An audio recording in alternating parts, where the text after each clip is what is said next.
क्या आप जानते हैं वह स्थान जहां पांडवों ने बिताया था अज्ञातवास, जिस स्थान पर गोस्वामी तुलसीदास ने की थी रामचरितमानस के बालकांड की रचना और जहां से शुरू हुई नवरात्र में 7 कन्याओं को भोज कराने की परंपरा। माटी की विरासत की इस यात्रा में आज हम ढूंढेंगे इन सभी सवालों के जवाब और पड़ताल कर जानेंगे इससे जुड़े रोचक तथ्य। भारत नेपाल सीमा पर स्थित लखीमपुर खीरी वर्तमान में क्षेत्रफल की दृष्टि से उत्तर प्रदेश का सबसे बड़ा जिला है। आज का लखीमपुर खीरी प्राचीन काल में लक्ष्मीपुर के नाम से जाना जाता था और यह कौशल जनपद का हिस्सा था। लखीमपुर खीरी के गोला गोकर्णनाथ का पौराणिक शिवलिंग पूरे उत्तर भारत में आस्था का केंद्र है। ऐसी मान्यता है कि प्राचीन काल में भगवान शिव ने मृग रूप में यहाँ विचरण किया था।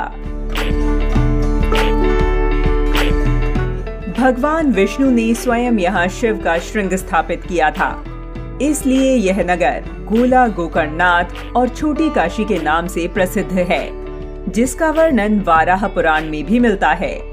लखीमपुर खीरी में नवरात्र में 7 कन्याओं को कुमारी भोज कराने की परंपरा सदियों से चली आ रही है।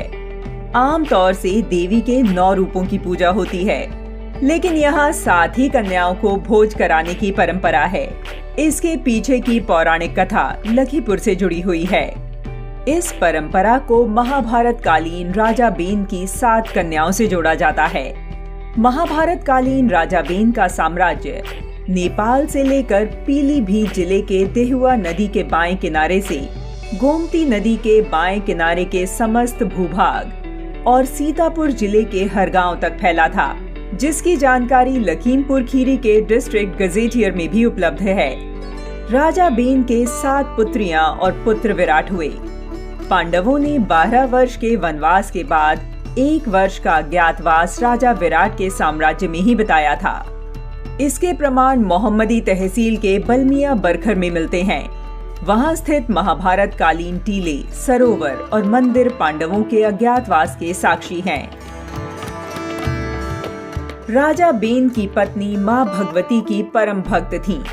उनकी भक्ति और उपासना से प्रसन्न होकर देवी ने उनके यहाँ 7 कन्याओं के रूप में जन्म लेने का वरदान दिया था। कालांतर में रानी के गर्भ से 7 कन्याओं का जन्म हुआ। यह कन्याएं देवी रूप में तराई क्षेत्र के विभिन्न स्थानों पर स्थापित होकर देवी के रूप में पूजित हैं।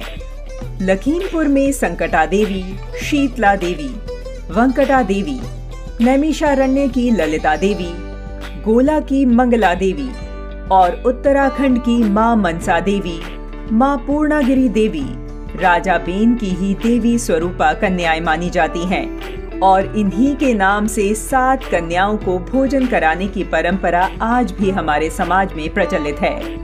लखीमपुर से 18 किलोमीटर दूर बौधिया कला के पास एक किला स्थित है। द्वापर युग में विदर्भ देश के अलावा कुंदनपुर के नाम से भी मशहूर था। इस जंगल में कभी राजा भीष्म की राजधानी हुआ करती थी।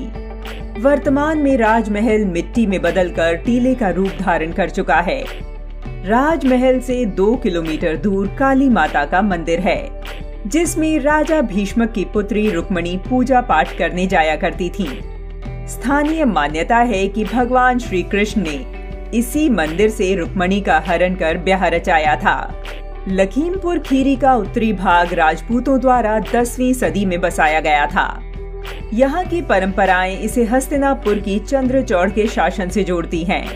लखीमपुर खीरी जिले के धौरहरा कस्बे के उत्तर में स्थित राम वाटिका गोस्वामी तुलसीदास की कर्मस्थली रही है। गोस्वामी तुलसीदास ने रामचरितमानस के बालकांड की रचना इसी स्थान पर की थी।